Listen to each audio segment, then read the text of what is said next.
Hello everyone, it's me Alvia.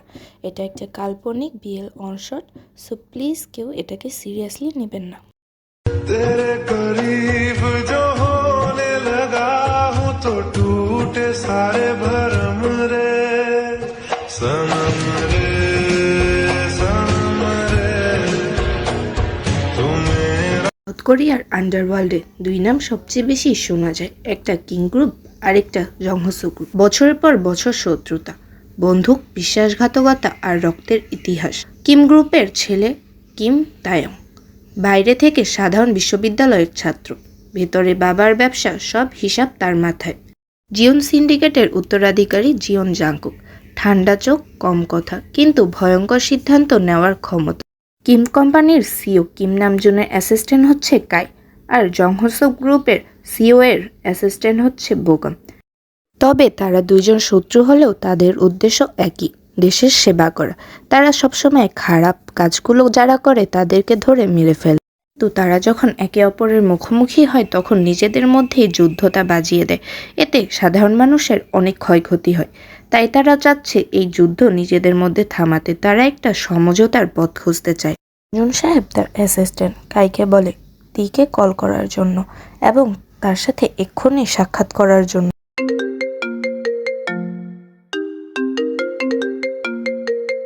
Hello sir. বলো কাই, কি হয়েছে? স্যার এক্ষুনি আপনার সাথে সাক্ষাৎ করতে চেয়েছেন। কেন, বাবা কি কোনো অসুবিধায় পড়েছে? জানি না, তবে বললেন সে এক্ষুনি আপনার সাথে সাক্ষাৎ করতে চায়। আচ্ছা, তুমি বাবাকে বলো আমি আধা ঘন্টার মধ্যে পৌঁছে যাচ্ছি। স্যার তো বলেছে সে আধা ঘন্টার মধ্যে ফিরে আসবে। ঠিক আছে কাই, তুমি এবার যেতে পারো। অন্যদিকে জিওন কোম্পানিতেও একই রকম। জিহোপ তার অ্যাসিস্ট্যান্ট বোগমকে বলেছে যেন সে জাংকুককে এক্ষুনি কল করে। অন্যদিকে জাংকুক তার বন্ধুদের সাথে রাস্তার ধারে দাঁড়িয়েছিল।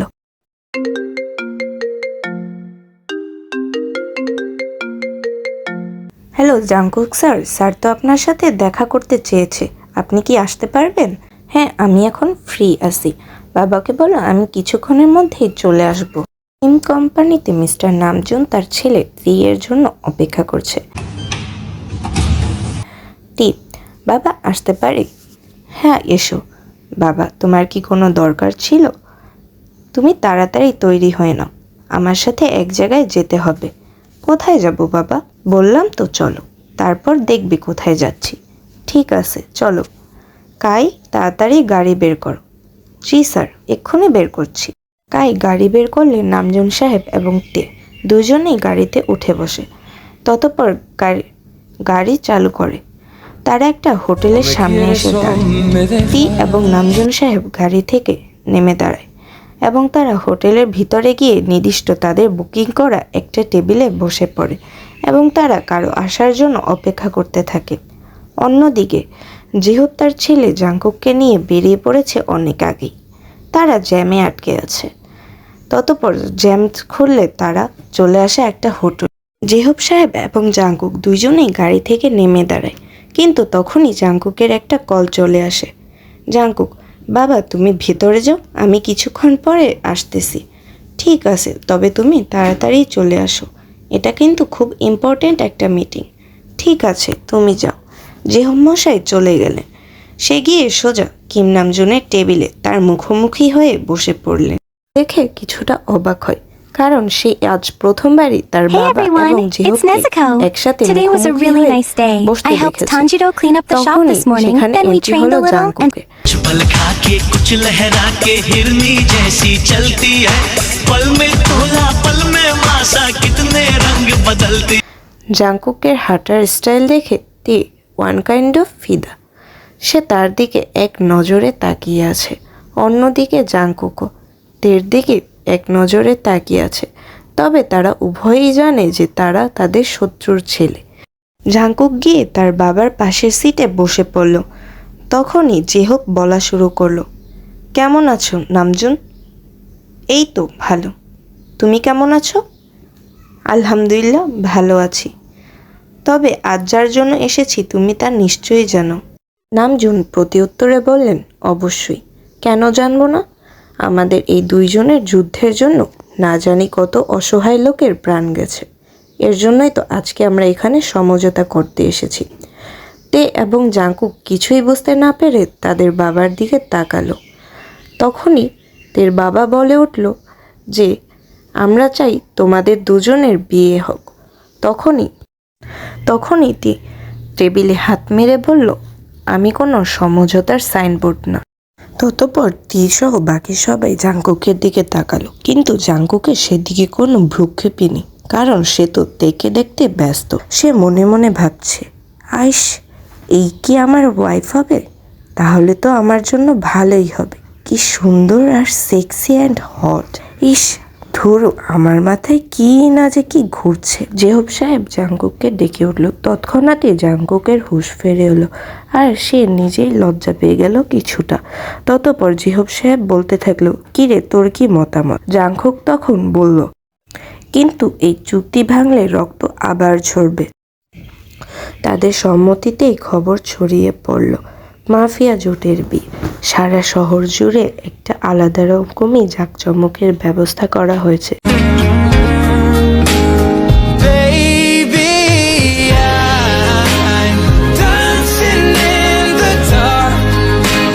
দেখতে তাদের বিয়েটা সম্পূর্ণ হলো। নামজুন সাহেব এবং জিহব সাহেব দুইজনেই একে অপরকে জড়িয়ে ধরলেন, কারণ তারা এখন থেকে আর শত্রু নয়। ততপর নামজুন সাহেব তেকে তুলে দিল গাড়িতে। যদিও তির মা এই বিয়েতে রাজি ছিল না, কিন্তু তবুও সে সকলের ভালোর জন্য এই বিয়েটা মেনে নিল। ততপর সে তেকে বিদায় দেওয়া হলো। গাড়িতে জাঙ্কুক আর তি পাশাপাশি বসে আছে, কারো মুখে কোনো কথা নেই। জাঙ্কুককে দেখে কোনো মতেই বোঝা যাচ্ছে না যে সে এখন মনে মনে কী ভাবছে। তে কিছুক্ষণ পর পর আর চোখে তার দিকে তাকাচ্ছে। যদিও তে বিয়েটা করতে চায়নি, তবুও সে প্রথম দেখাতেই জাঙ্কুকের ওপর ক্রাশ খেয়েছে। সে সেটা অস্বীকার করতে পারে না। তবে জাঙ্কুক এখন কি ভাবছে সেটা নিয়ে তে দুশ্চিন্তায় আছে। সত্যিই কি জাঙ্কুক তাকে মেনে নিবে, নাকি শুধুমাত্র এটা একটা সমঝোতা, তাই শুধু তে ভাবছে। কিছুক্ষণ পর গাড়িটা থামলো একটা বিশাল বড় প্রাসাদের মতো বাড়ির সামনে।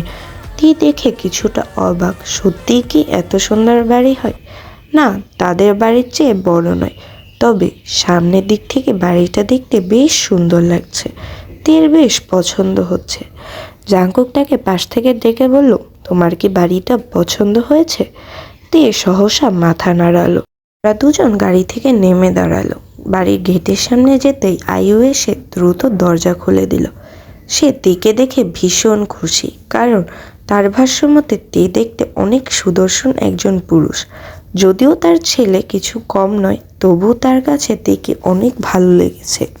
সে সশব্দে জোরে বলে উঠল, মাশাআল্লাহ, আমার তো ছেলে বউ পছন্দ হয়েছে। বলেই সে হেসে উঠল। যদিও কথাটা মজার ছলেই বলেছে, তবু ওদের কেমন যেন একটু অস্বস্তি বোধ হচ্ছে। আয়ু বেগম তাড়াতাড়ি তেকে নিয়ে ভিতরে ঢুকে গেল এবং তাকে সোফার উপর বসিয়ে দিল। তার পাশেই বসে পড়ল এবং সে তেকে তার ব্যাপারে জিজ্ঞাসা করতে শুরু করলো। জাঙ্কুক তার মায়ের এরকম কর্মকাণ্ড দেখে রীতিমতো অবাক। সে ভেবেছিল তার মা হয়তো তেকে মেনে নেবে না, কিন্তু তা হলো সম্পূর্ণ বিপরীত।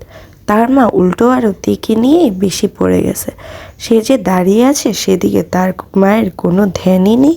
জাঙ্কুকের তখনই একটা কল আসলো। সে দেখলো তার বেস্ট ফ্রেন্ড সুগা কল করেছে। জাঙ্কুকের সাথে এতদিন ইতালিতেই ছিল, তবে জাঙ্কুক আগেই দেশে ফিরে এসেছে, কিন্তু সুগা এখনো ফিরেনি। তবে সে জাঙ্কুকের বিয়ের খবর শুনতে পেরেই তাকে কল করেছে। যে শালা, তুই বিয়ে করে ফেললি আর তোর নিজের বেস্ট ফ্রেন্ডকেই জানালি না? কেমন স্বার্থপর তুই। আমি কি তোর বিয়েতে বেশিই খেয়ে ফেলতাম? আরে না, তেমন কিছুই নয়। তুই তো জানিসই এটা একটা সমঝোতার বিয়ে। দুই পরিবার যাতে আর কোনো শত্রুতার মধ্যে লিপ্ত না হয়, তার জন্যই এই বিয়েটা। তাও আমিও নিজেও কোনো কিছু ঠিকমতো বুঝতে পারলাম না। খুব দ্রুতই বিয়েটা সম্পূর্ণ হয়ে গেল। সুগা তখনই হেসে উঠল এবং মজার ছলেই বলে উঠল, কি রে, তোর বউটা কেমন রে? ও সরি, বউ না, বর হবে। বলেই সুগা উচ্চস্বরে হাসতে শুরু করলো। অন্যদিকে জাঙ্কুক এ কথা শুনেই তার নিজের কল্পনার জগতে যেন আরেক দফা হারিয়ে গেল। সে মনে মনে তখন তেকে নিয়েই ভাবছে, না, তার কাছে তেকে বেশ মায়াবী মনে হয়েছে, নাকি সে তাকে বিয়ে করেছে বলে। তখনই সুগা আবার বললে উঠল, কী রে মামা, তুই টপ হবি নাকি বটম হবি? কথা শুনে জাঙ্কুকের ধ্যান ফিরল। সে সহসা বলল, রাখ বেটা তুই কল, তুই বেশিই বকিস। জাঙ্কুক কলটা কেটে দিল, কিন্তু অন্যদিকে সুগা তো তার মতো হাসতে হাসতে রীতিমতো লুটোপুটি খাচ্ছে। হাসবেই না কেন? জীবনে প্রথমবার এরকম বিয়ে দেখছে, তার উপর সেটা তার বন্ধুকে দিয়েই শুরু হলো। যদিও সে এরকম ছেলে ছেলে বিয়ে আগে দেখে নাই বললে ভুল হবে, আগেও দেখেছে, কিন্তু সে ভেবেছিল তার বন্ধু হয়তো বা কোনো সুন্দরী রমণীকে বিয়ে করবে। কিন্তু এ তো হলো তার সম্পূর্ণ বিপরীত। যাই হোক, সুগা তার কাজে আবারও ধ্যানমগ্ন হলো। অন্যদিকে তি আর আয়ু বেশ ভালোই গল্প জমিয়ে দিয়েছে। তাদের দেখে মনেই হচ্ছে না যে সে তার শাশুড়ি, বা তিও তাকে নিজের আপন মায়ের মতো করেই তার সাথে গল্প করছে। জাঙ্কুক দেখে কিছুটা জেলাস ফিল করলো, কারণ সে চাচ্ছিল এই মুহূর্তে তেকে নিয়ে সে আলাদাভাবে কথা বলতে, কিন্তু তার মা তেকে ছাড়লে তো সে কথা বলবে। তার মায়ের তো সেদিকে কোনো ধ্যানই নেই। জাঙ্কুক তখনই পাশে এসে বসলো। কিছুক্ষণ পরে জেহব সাহেবও বাসায় ঢুকলো। সে এতক্ষণ তেদের বাড়িতেই ছিল। কি জানি তের বাবার সাথে অনেকক্ষণ যাবৎ ডিসকাস করে এসেছে। সে এসে যখন দেখলো তারা তিনজনই এখনও সেই একইভাবে সোফায় বসে গল্প করছে, তখন সে আয়ুকে ডেকে নিল। জেহব, আয়ু এদিকে আসো তো। হ্যাঁ বলো জেহব, কিছু দরকার তোমার? না, তুমি কি ভুলে গেছো ওদের আজ প্রথম রাত? ও, আমি তো ভুলেই গিয়েছিলাম যে তেকে ওদের রুমে দিয়ে আসতে হবে। তুমি তোমার গল্প থেকে ফুরসত পেলে তো এগুলো সম্পর্কে ভাববে। তুমি কি বলছো আমি সবসময় বেশিই গল্প করি? না সরি, আমি ভুলবশত বলে ফেলেছিলাম। তুমি প্লিজ কিছু মনে করো না। তোমার খবর তো আমি পরে নিচ্ছি, তুমি আগে রুমে যাও, ফ্রেশ হয়ে আসো। আমি আগে ওদের দুজনকে কিছু খেতে দিই, ততপর দেখে ওর রুমে দিয়ে আসবো। জিহব সাহেব তের পাশে গিয়ে বসলো এবং তাকে বলতে শুরু করলো, দেখো তি, যদিও এই বিয়েটা একটা হুটহাট করে বা সমঝোতার বিয়ে হয়েছে বলে তুমি কিছু মনে করো না। তুমি আমাদের তোমার আপন বাবা মাই ভাবতে পারো। তোমার যখনই কিছু দরকার হবে তুমি আমাকে বলবে, বা আয়ুকে বলবে, বা তোমার স্বামী জাঙ্কুককে বলবে। আমাদের মধ্যে কেউ না কেউ তোমার ওই জিনিসটা এনে দিবে। নয়তো তোমার টাকার প্রয়োজন হলে সেটাও বলবে, কেমন? বা অন্য যে কোনো কিছুই, যে কোনো সমস্যায় পড়লে এখন থেকে তুমি আমায় বলবে, কারণ আমিও তোমার আরেকটা বাবার মতো। জানি এতদিন তোমার বাবার সাথে শত্রুতায় লিপ্ত ছিলাম, তবে তার জন্য আমি খুবই লজ্জিত। এজন্যই এই শত্রুতা বন্ধ করলাম। বলে জিহব সাহেব তের মাথায় হাত বুলিয়ে দিল এবং সেখান থেকে উঠে তার নিজের রুমে চলে গেল। তেও জিনিসটা বুঝতে পারলো, কারণ সে খুবই বুদ্ধিমান একটা ছেলে, নয়তো এতদিন ধরে বাবার ব্যবসা কি সে দেখতে পারত? অন্যদিকে জাঙ্কুক, সে তো মগ্ন তেকে দেখতে। তার বাবা এবং তের মাঝে কি কথা হলো সেদিকে তার কোনো ধ্যানই নেই। সে মনে মনে কি না জানো তেকে নিয়ে ভেবেই চলেছে। তখনই আয়ুর ডাক। আয়ু এসে তেকে হাত ধরে উঠিয়ে নিল এবং বলল, চলো তে, কিছু খাবে। বলেই সে তেকে নিয়ে টেবিলের কাছে গিয়ে বসলো এবং সে জাঙ্কুককে বলল, কি রে তুই খাবি না? না খেলে ওখানেই বসে থাক। আয়ু দুটো প্লেটে খাবার বাড়ল দুজনের জন্য। ততপর তীর প্লেটটা হাতে নিয়ে সে খাবার মাখিয়ে তীরের মুখের সামনে ধরল। তে দেখে কিছুটা অবাক হলো, তবে কিছুই বলল না, চুপচাপ মুখ খুলল। ততপর আয়ু তাকে খাবার খাওয়াতে শুরু করলো। তের কাছে মনেই হলো না যে সে যেন তার নিজের বাসায় নয়, অন্য কারো বাসায় আছে। জাঙ্কুকও পাশে বসে খাবার খেলো এবং তার মাকে বলে কোথাও যেন একটা বেরিয়ে গেল। তে অবশ্য সেদিকে কোনো কিছু ভ্রুক্ষেপেনি। খাবার খাওয়ানো শেষ হলে আয়ু তেকে নিয়ে জাঙ্কুকের রুমে যায়। তে রুমটা দেখে কিছুটা অবাক। ভীষণ সুন্দর করে গুছানো, পরিপাটি একটা রুম। দেখে যেন মনেই হয় না এটা কোনো একটা পুরুষ মানুষের রুম, কারণ পুরুষ মানুষদের রুম সাধারণত অগোছালো থাকে। কিন্তু এই রুমে তার সম্পূর্ণ বিপরীত। রুমটা এত সুন্দর পরিপাটি করে রাখা তীর দেখে অনেক পছন্দ হয়েছে। সে আয়ুকে জিজ্ঞাসা করলো, আচ্ছা জাঙ্কু কি এখানে থাকে না? আয়ু সহসা উত্তর দিল, থাকে, তবে সে এত বছর বিদেশে ছিল, এই 1 সপ্তাহ আগেই এসেছে। তবে জাঙ্কুকের পছন্দ না কেউ যদি কোনো কিছু এদিক সেদিক করে রাখে। সে ভীষণই সব কিছু গুছিয়ে রাখতে পছন্দ করে এবং সে সব কিছু পরিপাটি করে রাখে। ততপর আয়ুবকে সেখানে বসিয়ে রেখে সে চলে গেল তাদের রুমে।